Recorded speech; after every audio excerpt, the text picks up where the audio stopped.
ยักษ์มีจริงหรือบ่เฮาคุ้นเคยกันดีสำหรับคำนี้คนลาวและคนไทยก็มีความผูกพันกับยักษ์มาแต่น้อยจนใหญ่ยักษ์ถือก้าวขานกันทั่วทุกมุมโลกทั้งแบบนิทานตำนานพื้นบ้านเรื่องเล่าต่างๆและรวมไปถึงศาสนาก็ยังมีเรื่องราวเกี่ยวกับยักษ์อีกด้วยและเฮาก็ยังมีความสงสัยอยู่ว่ายักษ์มีจริงแท้หรือบ่ผลการค้นคว้าพบว่ายักษ์จัดเป็นอมนุษย์จำพวกหนึ่งปรากฏในพระไตรปิฎกและอรรถกถามีทั้งยักษ์ดีและยักษ์ร้ายเพราะยักษ์มีหลายประเภทเช่นยักษ์เสนาบดียักษ์บริวารหับไส้ท้าวเวสสุวรรณเป็นต้นยักษ์เหล่านี้ได้เฮ็ดอกุศลกรรมเป็นเหตุให้มาเกิดเป็นยักษ์แตกต่างกันยักษ์ที่จัดอยู่ในประเภทโอปาติกะคือพวกที่เกิดมาแล้วมีรูปร่างใหญ่ทันทีในตอนเกิดบ่ต้องอาศัยอย่างทั้งนั้นอาศัยแต่เพียงกรรมเก่าอย่างเดียวถ้าหากได้เหตุกรรมดีมาก่อนก็ได้ไปเกิดเป็นยักษ์ในพวกที่เทวดา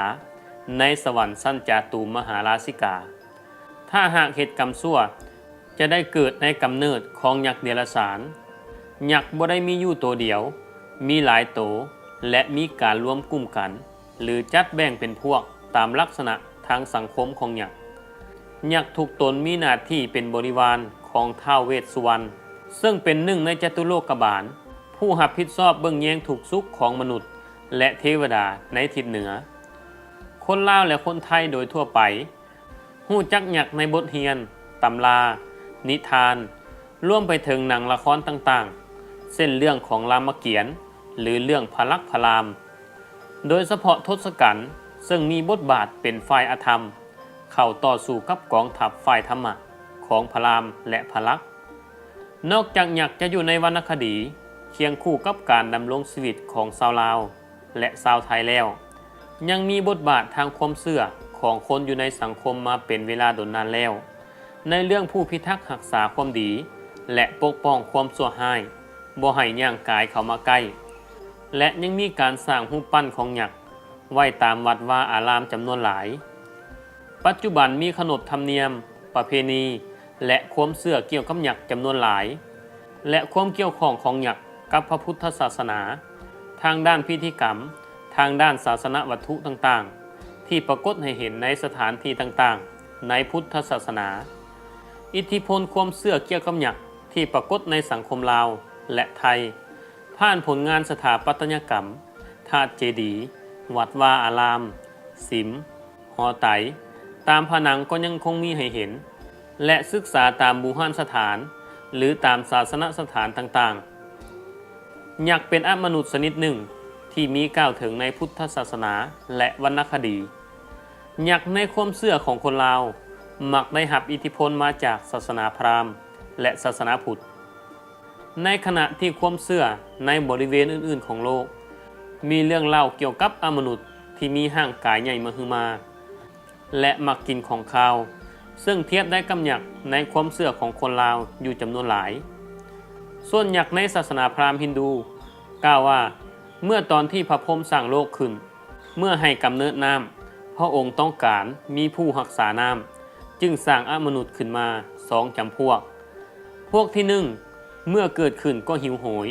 ต้องการอาหารอยู่ตลอดพระพรหมจึงเอิ้นอมนุษย์จำพวกนั้นว่ายักษ์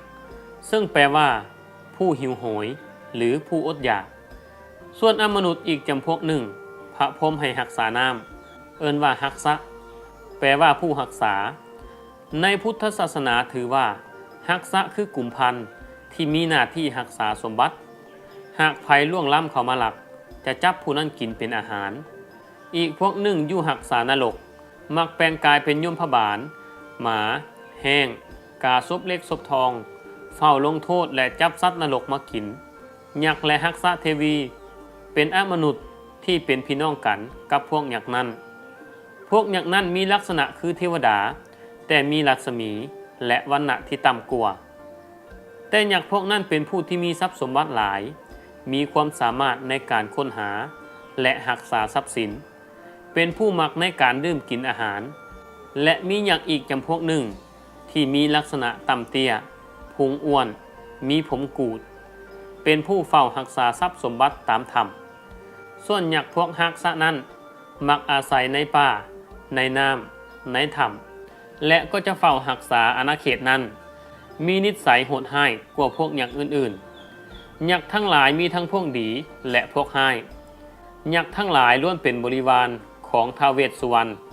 เทิงจอมภูคันธมาศแต่ยักษ์บางจำพวกก็ปกครองกันเองบางพวกก็เป็นมิตรกับพวกอสุรกายยักษ์ในทางพุทธศาสนานั้นเป็นเทวดาในสั้นจาตุมหาราชิกาจะมีหลายระดับขึ้นกับบารมียักษ์สั้นสูงจะมีวิมานทองเป็นแก้วมณีมีหุบห่างจบงามมีเครื่องประดับมีรัศมีแต่ผิวจะดำปนเขียวดำปนเหลืองดำปนแดงก็มีแต่ตัวที่มีสีดำเนียนจะมีอาหารเป็นทิพย์มีบริวารเฝ้าหับไส้ปกติจะบ่เห็นแขวแต่เวลาอยากให้จะมีแขวงอกออกมามีความเป็นอยู่เสวยทิพย์สมบัติคือกับเทวดา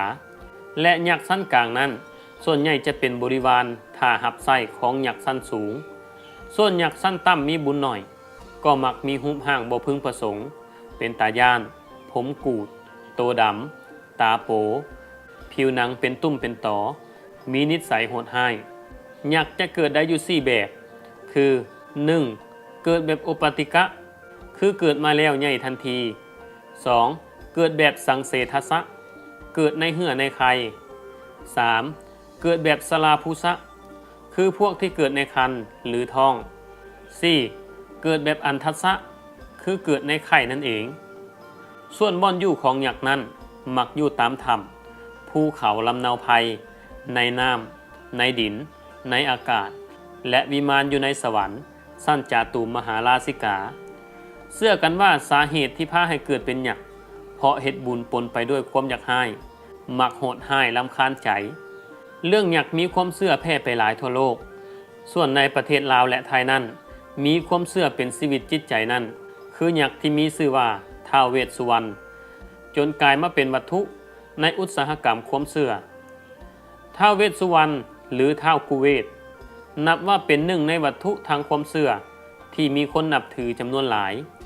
เชื่อกันว่าจะเฮ็ดให้เฮามีโชคลาภและป้องกันพูดผีปีศาจในฐานะเจ้าแห่งยักษ์นายแห่งผีที่มีฤทธิ์ปัดเป่าความชั่วร้ายและพูดผีวิญญาณ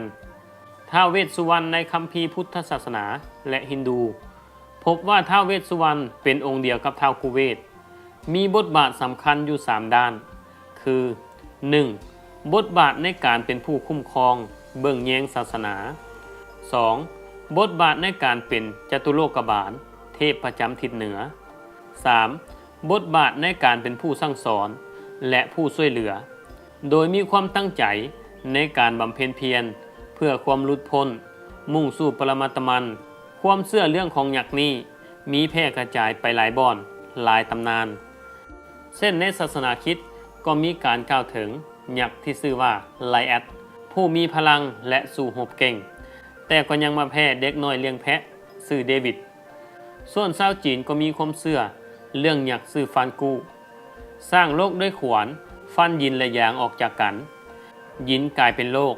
หยางกลายเป็นท้องฟ้าแล้วใส่ตัวเองยืนขันโลกกับท้องฟ้าไว้จนผ่านไป 18,000 ปียักษ์ฟานกู้ก็สิ้นชีพลมหายใจของฟานกู้ก็กลายเป็นลมเสียงเป็นสายฟ้าตาขวาเป็นดวงจันทร์ตาซ้ายเป็นดวงตะเวนห้างกายเป็นหน่วยภู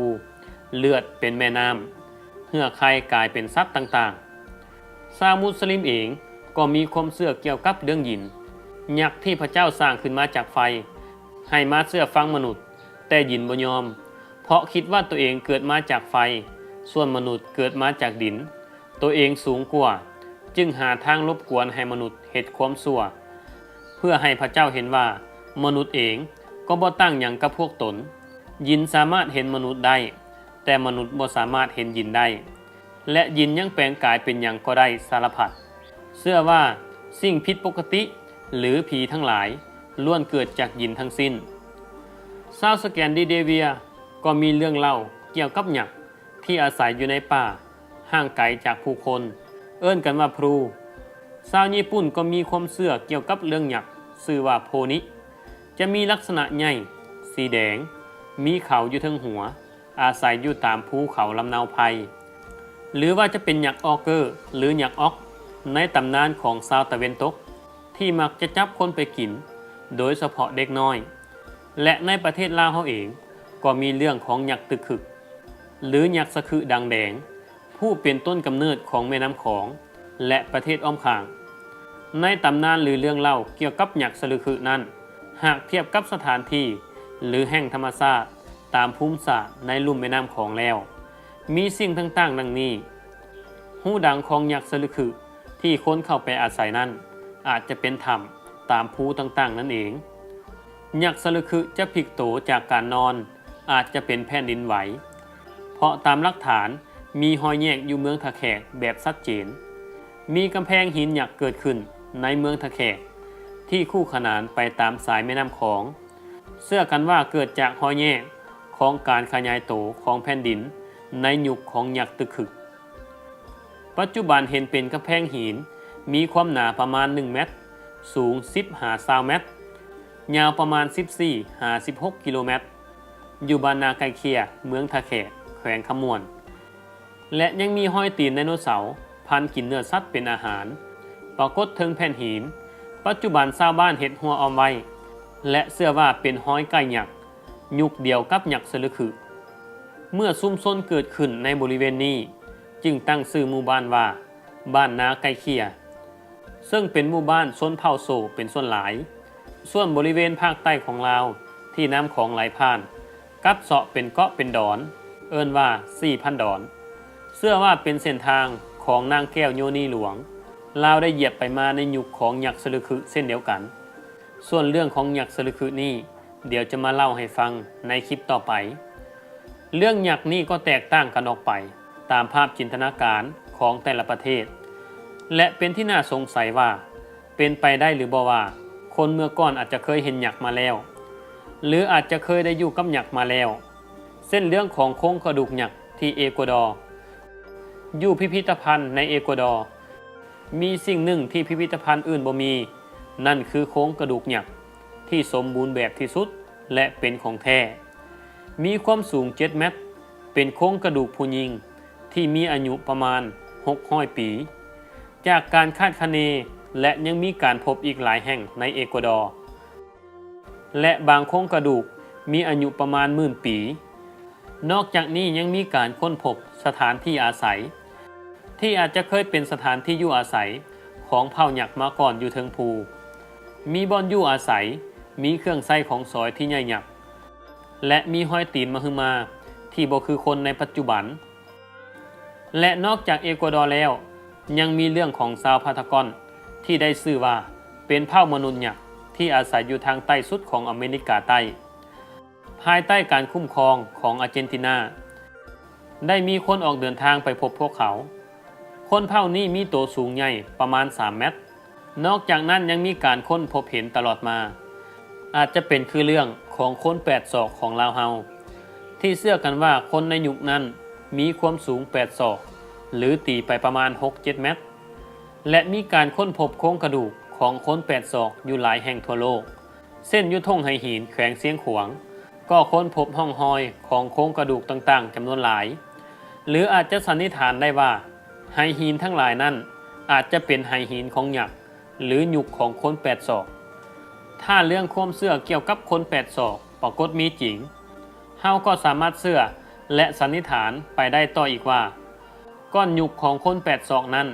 อาจจะมียุคของยักษ์ตามเรื่องเล่าต่างๆแน่นอนแต่เนื่องจากปัจจุบัน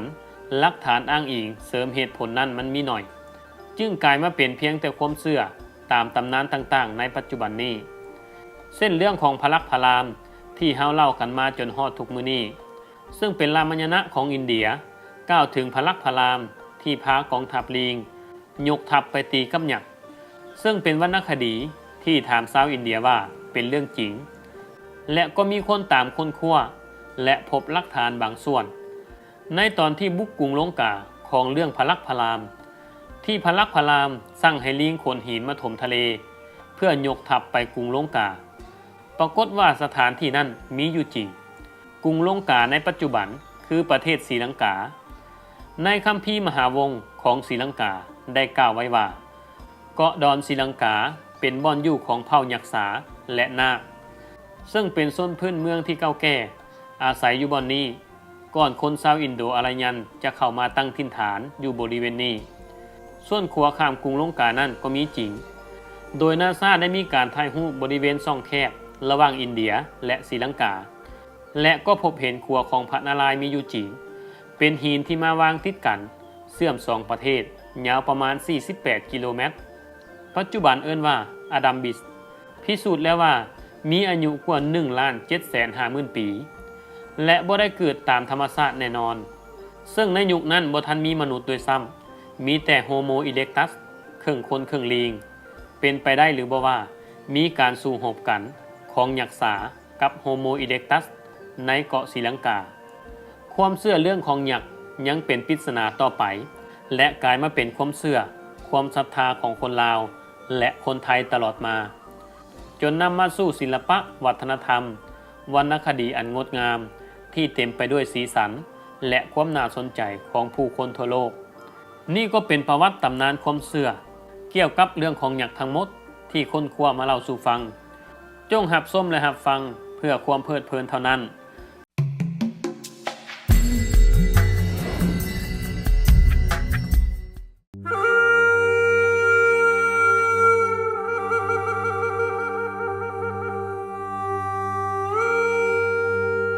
ในกาลครั้งหนึ่ง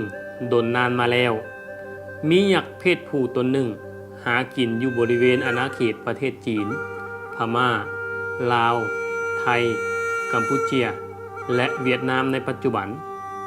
ยุคนั้นบ้านเมืองต่างๆยังบ่มีการรวมกลุ่มเป็นประเทศจะมีแต่คนอาศัยอยู่ร่วมกันเป็นกลุ่มน้อยๆตามป่าเขาลำเนาไพรชาวบ้านจะรู้จักยักษ์เพศผู้ตัวนี้ดี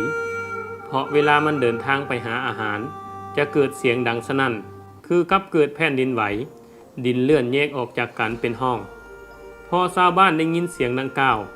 จะพากันอพยพหนีไปลี้ตามภูเขาลำเนาไพรให้ห่างจากเส้นทางที่ยักษ์ตนนี้ย่างผ่านเพื่อความปลอดภัยชาวบ้านโดยทั่วไปเอิ้นยักษ์ตนนี้ว่า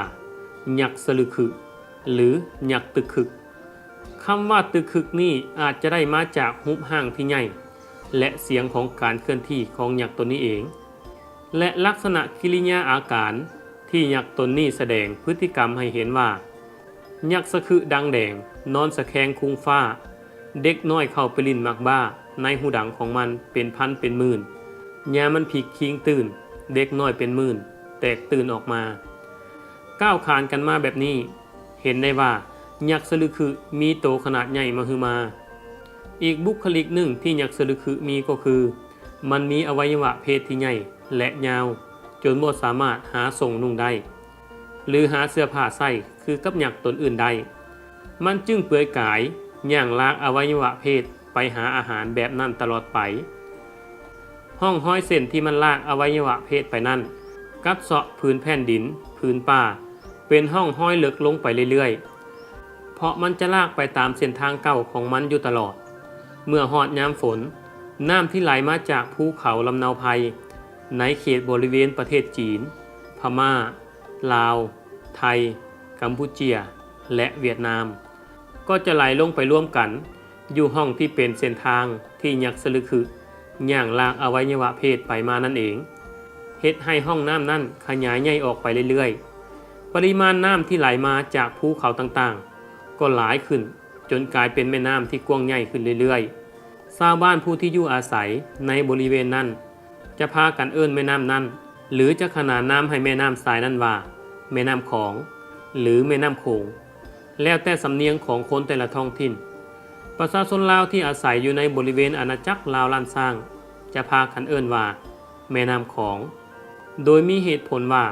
เป็นแม่น้ำที่เกิดมาจากของหรืออวัยวะเพศของยักษ์สลึคือลากไปมาจนเป็นห้องน้ำนั่นเอง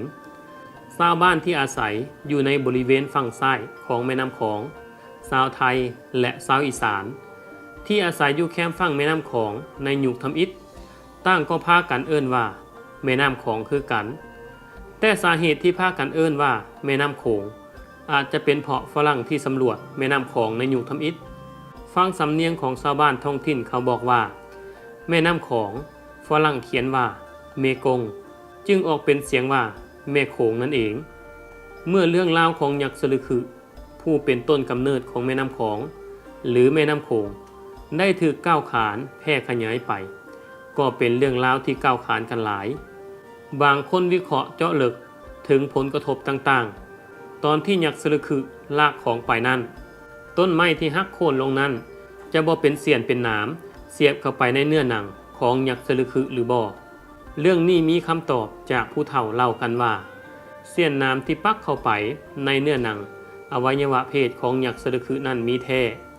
แต่ก็บ่ได้เฮ็ดให้ยักษ์สลึคือเจ็บปวดได้เลยเพราะยักษ์สลึคือเห็นว่าเป็นเพียงเศษไม้น้อยๆเท่านั้นเองยักษ์สลึคือก็ดึงเสี้ยนหนามนั้นออกแล้วก็ทิ่มไปในแถวๆนั้นแต่เมื่อผู้คนไปเห็นเสี้ยนหนามดังกล่าวเป็นต้นไม้ยูงไม้ยางเป็นส่วนใหญ่แต่ละท่อนใหญ่และยาว20-30 เมตรจึงพากันเอาเสี้ยนดังกล่าวมาเฮ็ดเป็นเรือยาวประมาณ20-30 เมตรแล้วพากันนำมาพายแข่งกัน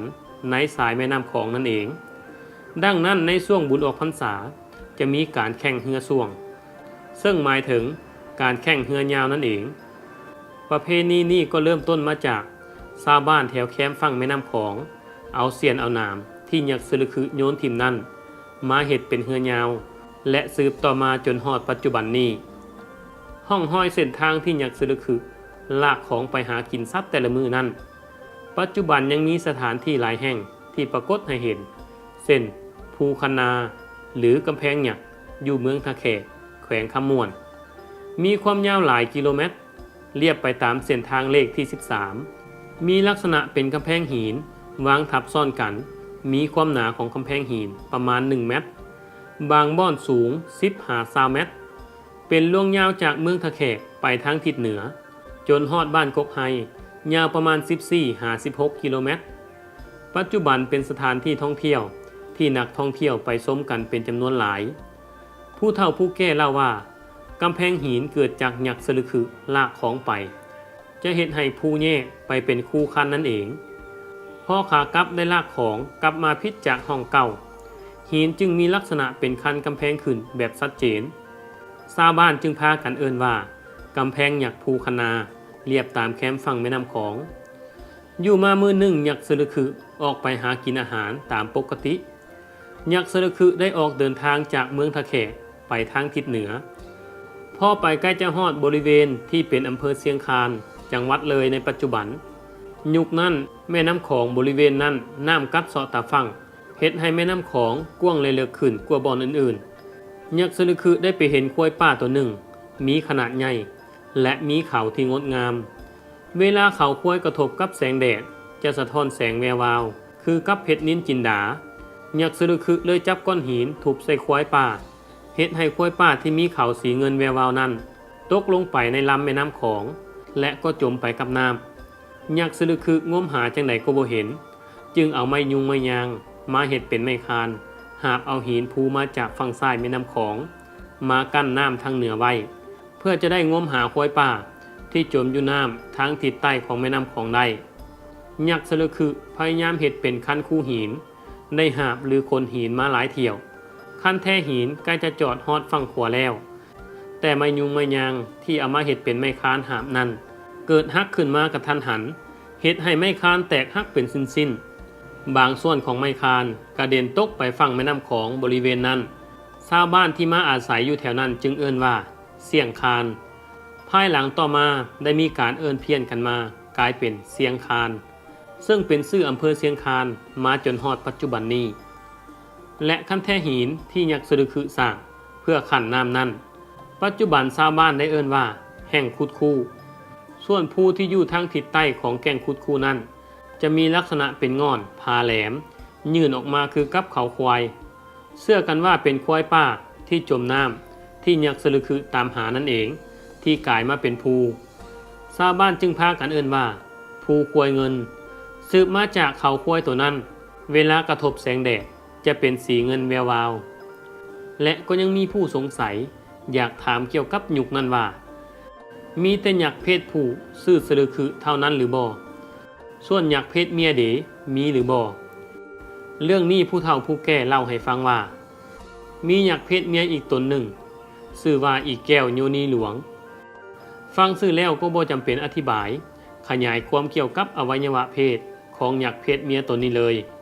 เพราะชื่อก็บอกแล้วว่าใหญ่หลวงหรือจะเทียบกับคำว่ามหึมาก็น่าจะได้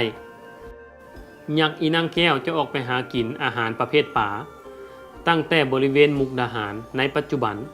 ลงไปทางภาคใต้จังหวัดอุบลราชธานีและแขวงจำปาสักแถวบริเวณน้ำตกคอนพะเพ็งอยู่แขวงจำปาสักนั่นเองเป็นบ่อนหาป่าของยักษ์อีแก้วลงไปจนฮอดดินแดนกัมพูเชียและฮอดเวียดนามจนฮอดทะเลการหาป่าของยักษ์อีแก้วโยนีหลวงบ่ต้องใส่เครื่องมือหาป่าคือกับชาวประมงคนทั่วไปเนื่องจากยักษ์อีแก้วบ่มีแม้แต่เสื้อผ้าที่จะนุ่งห่มวิธีหาป่าของยักษ์อีแก้วโยนีหลวงคือการนอนทางขาเอาอวัยวะเพศห้องหับน้ำตกคอนพะเพ็งหรือน้ำตกลี่ผีที่มีป่าจำนวนหลายฝูงปลาก็จะเข้าไปร่วมโตกันอยู่ในนั้นเมื่อเห็นว่าเพียงพอแล้วล้าวก็จะหุบขาเข่าแล้วก็ลุกขึ้นก้าวย่างออกไปทางทิศใต้จนฮอดบริเวณเมืองเซียมเรียบในประเทศกัมพูเชียในปัจจุบันแล้วก็จ้างขาเทน้ำออกมาปลาและน้ำทั้งหลายก็ตกลงพื้นจนกลายเป็นทะเลสาบในปัจจุบันเอิ้นว่าโตนเลสาบ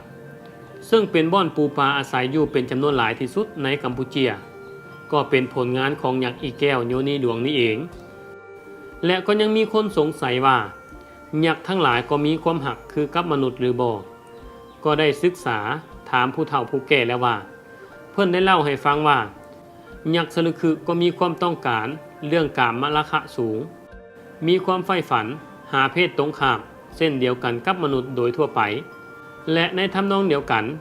ยักษ์อีแก้วโยนีหลวงก็มีความต้องการกามราคะเส้นเดียวกันและก็ยังต้องการความหักจากเพศตรงข้ามเช่นเดียวกันเล่ากันว่าเวลายักษ์สลึคือต้องการทางราคะตัณหาขึ้นมาบ่มีหยังจะต้านทานได้บางที่ตัวมันเองก็ดึงเอาหวายจากป่าดงมาจำนวนหลายเพื่อเป็นเสือกมามัดดึงเอาไว้แต่หวายนั่นก็ทนแห้งของยักษ์สลึคือบ่ได้จนหวายทั้งหลายก็ขาดไปหมดจนจะบ่เหลือให้เฮาได้จักสานกันโดยซ้ำแต่ยักษ์อีแก้วก็บ่ธรรมดาความต้องการของนางก็บ่แพ้ยักษ์สลึคือเลยผู้เฒ่าเล่าว่าความต้องการของนางบ่อนอยู่ในหนองนับพันก็บ่คันเท่าผู้เฒ่าผู้แก่พากันยืนยันนักแน่นจนพากันเชื่อว่านี่คือความจริงส่วนบุพเพสันนิวาสในเรื่องนี้ก็มีจริงอยู่บริเวณจังหวัดมุกดาหารในปัจจุบันแต่ก้อนสายภูพานจะเป็นแนวยาวผ่านจังหวัดสกลนครไปจนฮอดจังหวัดมุกดาหารนับว่าเป็นผู้ที่สูงสมควรในบริเวณนี้เชื่อกันว่าเป็นบ่อนเกิดความหักของยักษ์ขึ้นในบ่อนนี้ส่วนยักษ์สลึคือนั่นก็เที่ยวหากินสัตว์ป่าจากดินแดนประเทศจีนลงมาทางทิศใต้ผ่านพม่าผ่านไทยผ่านลาวจนฮอดบริเวณเมืองทะแขกและนครพนมแล้วมุ่งหน้าไปสู่จังหวัดมุกดาหารในปัจจุบันซึ่งมีภูพานกั้นอยู่ในขณะเดียวกัน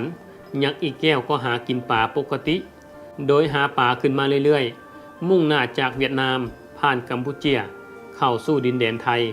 ได้เข้ามาทั้งมุกดาหารที่เป็นภูพานกั้นอยู่ถึงแม้จะมีภูเขาสูงกั้นแต่ยักษ์ทั้งสอง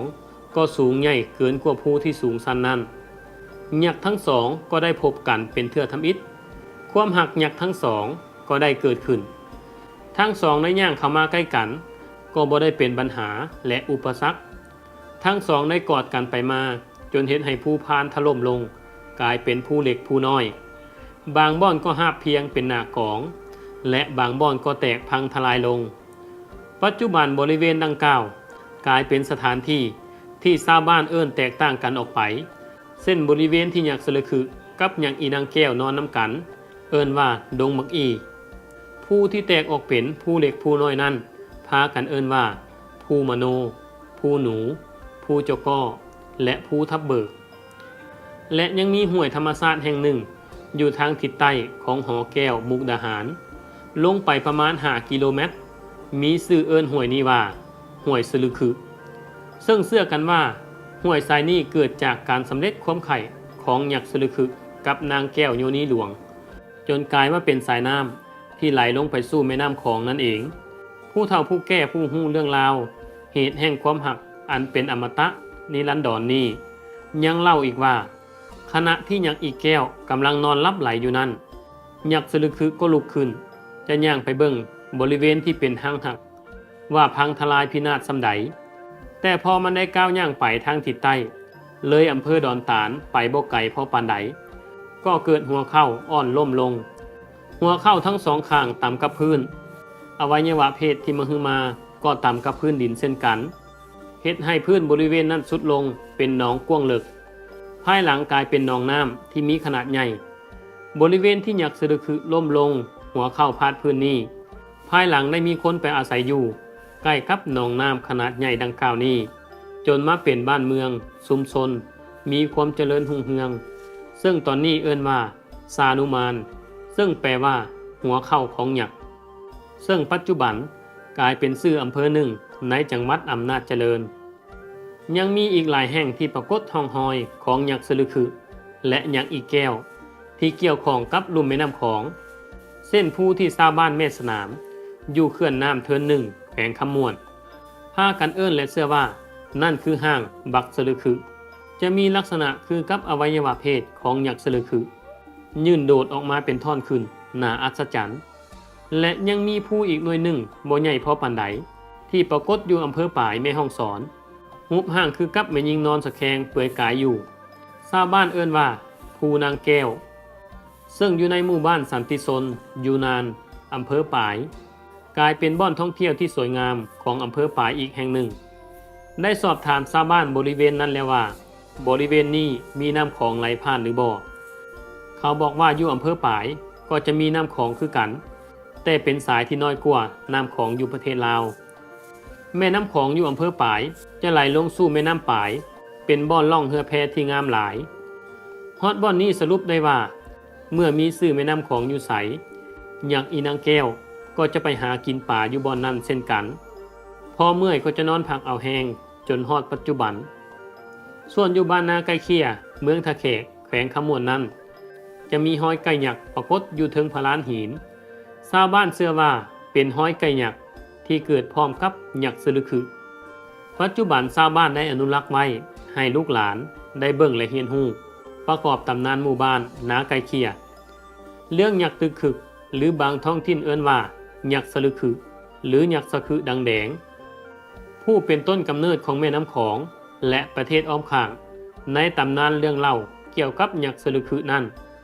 หากเทียบกับสถานที่หรือแห่งธรรมชาติตามภูมิศาสตร์ในลุ่มแม่น้ำของแล้วมีสิ่งต่างๆดังนี้หูดังของยักษ์สลึคือที่คนเข้าไปอาศัยนั้นอาจจะเป็นถ้ำตามภูต่างๆนั่นเองยักษ์สลึคือจะพลิกโตจากการนอนอาจจะเป็นแผ่นดินไหวเพราะตามหลักฐานมีหอยแยกอยู่เมืองทะแขกแบบชัดเจนมีกำแพงหินยักษ์เกิดขึ้นในเมืองทะแขกที่คู่ขนานไปตามสายแม่น้ำของนั้นเชื่อกันว่าเกิดจากหอยแยกของการขยายตัวของแผ่นดินเห็นเป็นกำแพงหินมีความหนาประมาณ1 เมตรมีความสูงประมาณ10-3 เมตรยาวประมาณ14-16 กิโลเมตรอยู่บ้านนาไก่เคียเมืองทะแขกแขวงคำม่วน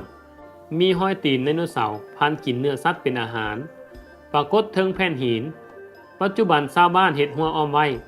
และเชื่อว่าเป็นห้อยไก่ยักษ์ยุคเดียวกันกับยักษ์สลึคือ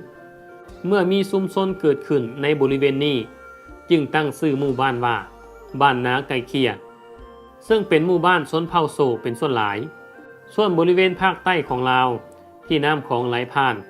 กัดเซาะเป็นเกาะเป็นดอนจำนวนหลายเอิ้นว่า 4,000 ดอนเชื่อว่าเป็นเส้นทางของนางแก้วโยนีหลวงลาวได้เหยียบไปมาในยุคของยักษ์สลึคือเช่นเดียวกันนี่ก็คือประวัติความเชื่อที่ชาวลาวเล่ากันมาแต่ดนนานแล้วจงรับชมและรับฟังเพื่อความเพลิดเพลินเท่านั้น